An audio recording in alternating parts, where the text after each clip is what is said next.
Welcome back to Afternoon Express. We're live. We're talking money matters. We hope it didn't get too depressing. But at least there's some things you can put in place and some guidelines to help you make it through the year. Absolutely. We're still with Peter and Mai-Li. So, Mai-Li, just about debt. South Africans struggle with debt. How can people get out of debt faster? Somebody who's out there watching right now and they feel like they're drowning under debt. I think the very first step is to be completely honest with yourself.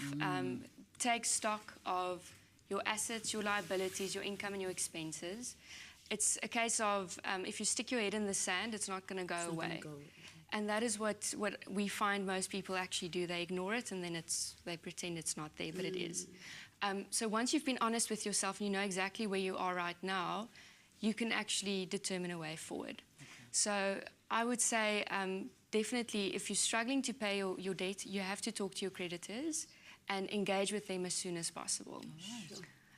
Also, obviously, the use of a financial advisor or the assistance of a financial advisor can help you determine exactly where in your budget you can maybe cut out certain expenses, because satellite TV is not a necessity as much as some people think it is.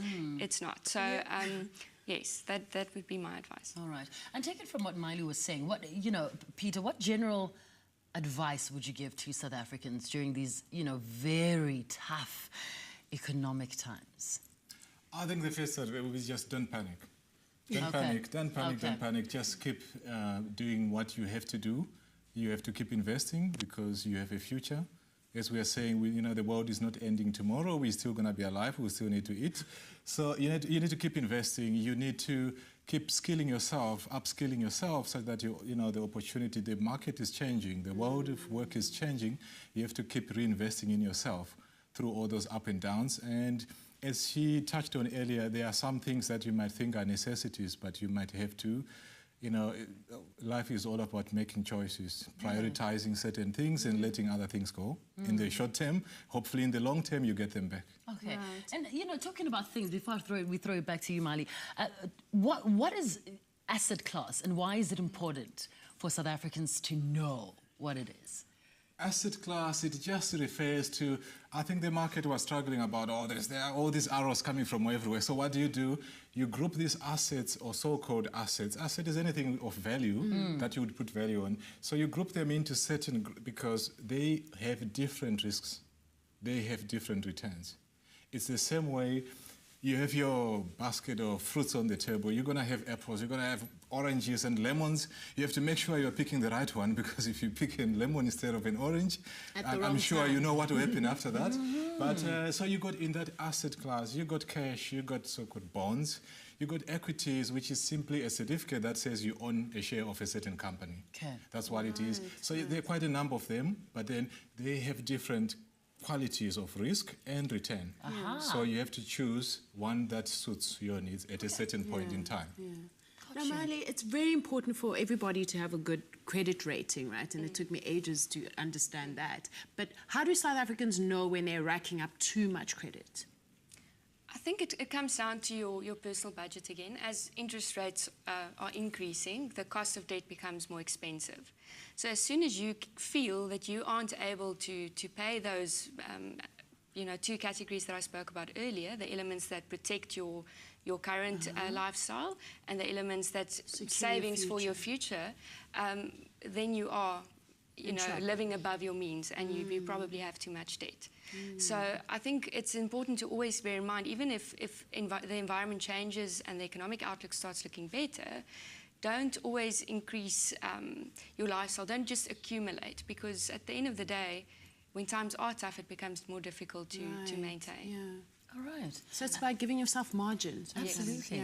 And I mean, with that said, Peter, you touched on this a little bit earlier on, but do you think we can turn this around?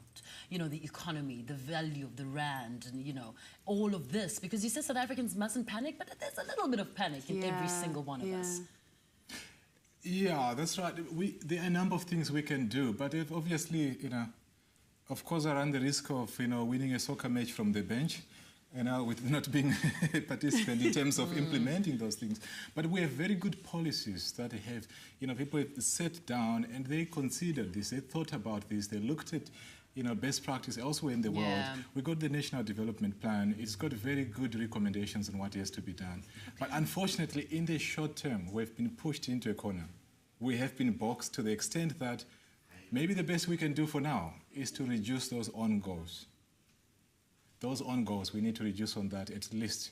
That will put us in a better situation. Sure. And as I touched on earlier, there are bigger problems that are hitting all emerging markets as we are grouped together. So we are all in the developing world. So we have a number of things that are going against us. And if you just think of it this way, America is going to grow at more than twice our growth rate. Yeah. So think of it that way, and you can see where our problems are coming from partly. Then secondly, we have certain domestic issues that we have to get rid of, and maybe we'll be in a better place. Sure. That's for the short term. Long term, we have credible proposals that have been put on the table. We just need to implement on those. Okay. Basically, stay calm and don't spend. That's it. Just be calm, all right? Because everything is going to be okay. I'm loving this conversation with our financial experts today. If you do have anything to add or ask, use our official hashtag, Afternoon Express at Afternoon Chat on Twitter. Off to the kitchen with Jeannie D. How you doing, YouTube fam? Thank you so much for watching, sharing and commenting. We love hearing from you, so be sure to keep up to date with all things Afternoon Express by clicking the subscribe button right here.